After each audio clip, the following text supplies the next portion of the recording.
Hello everyone, welcome to Prema's Culinary. இன்னைக்கு நான் உங்கள்கிட்ட ஷேர் பண்ண போகிற ரெசிபி மைசூர் மசாலா தோசை. இந்த தோசாவுக்கு தோசை மாவு வந்து நம்ம யூஸ்வலாக பண்ணுற தோசை மாவு மாதிரி இல்லாமல் இது கொஞ்சம் டிஃப்ரெண்ட்டான தோசை மாவு ப்ரிப்ரேஷன். அதுக்கப்புறம் இதோட ஸ்டஃபிங் பார்த்திங்கன்னா ஒரு ரெட் சட்னி அண்டு வந்து ஒரு பொட்டேட்டோ மசாலா.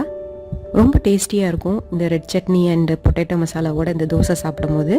ஸோ குயிக்காக இந்த மைசூர் மசாலா தோசை எப்படி பண்ணுறதுன்னு பார்த்துடலாம். இந்த தோசை மாவு பண்ணுறதுக்காக 2 கப்பு இட்லி அரிசி எடுத்திருக்கேன், 1/2 கப்பு உளுந்து எடுத்திருக்கேன், 1 டீஸ்பூன் வெந்தயம் எடுத்திருக்கேன், 1/4 கப்பு கடலைப்பருப்பு எடுத்திருக்கேன்.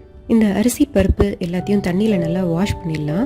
வாஷ் பண்ணிவிட்டு இதை 3 மணி நேரம் தண்ணியில் ஊற விட்டுடலாம். கம்ப்ளீட்டாக 3 மணி நேரம் இது தண்ணியில் ஊறணும். ஸோ இது கம்ப்ளீட்டாக இந்த அரிசியும் பருப்பும் கம்ப்ளீட்டாக 3 மணி நேரம் ஊறிடுச்சு. அரிசியும் பருப்பையும் நான் மிக்ஸி ஜாரில் சேர்த்துட்டேன். இதில் ஒரு 1/4 கப்பு தண்ணி விட்டுருக்கேன். இதை நான் வந்து 2 பேட்சாக நான் அரைச்சி எடுத்துக்கிறேன். ரொம்ப ஸ்மூத் ஃபைன் பேஸ்ட்டாக அரைக்க வேணாம், கொஞ்சம் கரகரப்பாக இருந்தால் பரவாயில்ல. இப்போ நான் அரைச்ச மாவை ஒரு பவுலில் ஊற்றி வச்சுட்டேன். ஸோ இதை நம்ம வந்து புளிக்க வைக்க போகிறோம், அதாவது நம்ம ஃபெர்மெண்ட் பண்ண போகிறோம். 8 ஹவர்ஸ் இல்லைன்னா ஓவர் நைட் கம்ப்ளீட்டாக இதை ஃபெர்மெண்ட் பண்ணிடலாம். 8 ஹவர்ஸ்க்கு அப்புறம் மாவு நல்லா பொங்கி வந்திருக்கு. மேலே மாவு ரெடி ஆகிடுச்சு. பாருங்கள் எவ்வளோ நல்லா ஃபெர்மெண்ட் ஆகிருக்கு. ஸோ இந்த மாவு வந்து ஒரு 2 டேஸ்க்கு தான் நல்லாயிருக்கும். அதாவது அதுக்கப்புறம் வந்து ரொம்ப புளிச்சிரும் மாவு, ரொம்ப சீக்கிரம் இந்த மாவு வந்து புளிச்சிரும். ஸோ அதனால் 2 நாளுக்குள்ளார இந்த மாவை வந்து ஃபினிஷ் பண்ணிவிடுங்க. ஸோ இப்போ ரெட் சட்னி எப்படி பண்ணுறதுன்னு பார்த்துடலாம். அதுக்கு நான் ஒரு பேனை ஹீட் பண்ணியிருக்கேன். அதில் 1 டீஸ்பூன் ஆயில் விட்டுருக்கேன். அப்புறம் பொடியாக நறுக்கின வெங்காயம் அதில் சேர்த்துருக்கேன். அதுக்கப்புறம் 5 காஞ்ச மிளகா சேர்த்துருக்கேன். இதை நல்லா வதக்கிக்கலாம். வெங்காயம் நல்லா சாஃப்ட் ஆகிற வரைக்கும் நம்ம இதை நல்லா வதக்கிக்குவோம். வெங்காயம் நல்லா சாஃப்ட் ஆகிடுச்சு. நான் இதோட 1 டேபிள் ஸ்பூன் கடலைப்பருப்பு சேர்த்துடுறேன். இது நல்லா வறுத்தாச்சு. நான் இதை மிக்ஸி ஜாரில் சேர்த்துட்டேன். இதோட கொஞ்சம் இஞ்சி சேர்த்துக்கிறேன்.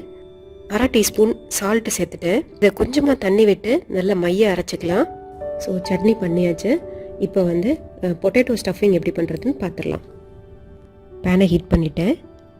1 டீஸ்பூன் ஆயில் விட்டுட்டேன். 1 டீஸ்பூன் கடுகு, பொடியாக நறுக்கின இஞ்சி, கொஞ்சம் கருவேப்பிலை சேர்த்து நல்லா வதக்கிக்குவோம். அதோட பொடியாக நறுக்கின வெங்காயம் நல்லா வெங்காயம் நல்லா வதங்கணும். வெங்காயம் நல்லா சாஃப்ட் ஆகிடுச்சு. இந்த ஸ்டேஜில் நம்ம பாயில் பண்ணி மசிச்சு வச்சுருக்க பொட்டேட்டோவை இதில் சேர்த்துடலாம். 1 டீஸ்பூன் உப்பு, 1/4 டீஸ்பூன் மஞ்சள் தூள் சேர்த்து நல்லா வதக்கிக்குவோம். ஸோ பொட்டேட்டோ மசாலா இப்போ ரெடி ஆகிடுச்சு. நம்ம இப்போ தோசை பண்ணிடலாம். தவாவை ஹீட் பண்ணிக்குவோம். நம்ம அரைச்சி வச்சுருக்க மைசூர் மசாலா தோசை மாவை அதில் ஸ்ப்ரெட் பண்ணிடலாம்.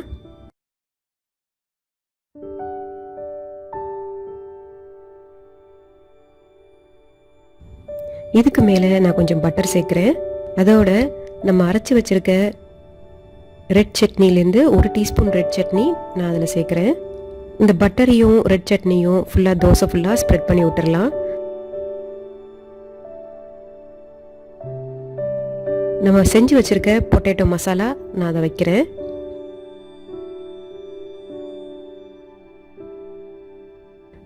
தோசையோட கார்னர்ஸ்லாம் நல்ல கோல்டன் ஆனதுக்கப்புறம் இதை நம்ம ஃபோல்டு பண்ணி தோசையை தவாலேருந்து எடுத்துடலாம்.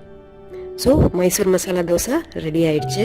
ஸோ ரொம்ப டேஸ்டியாக இருக்கும். ஒரு லேயர் வந்து ரெட் சட்னி அண்ட் அதுக்கப்புறம் ஒரு பொட்டேட்டோ மசாலா, அதுக்கப்புறம் வந்து இந்த தோசையோட ஃப்ளேவரே கொஞ்சம் டிஃப்ரெண்ட்டாக இருக்கும். நம்ம யூஸ்வலாக பண்ணுற தோசை மாவு இல்லாமல் இது வந்து ஒரு பருப்பெல்லாம் போட்டு பண்ணியிருக்கிறதுனால மொறு மொறுன்னு ரொம்ப சூப்பராக இருக்கும் இந்த தோசை.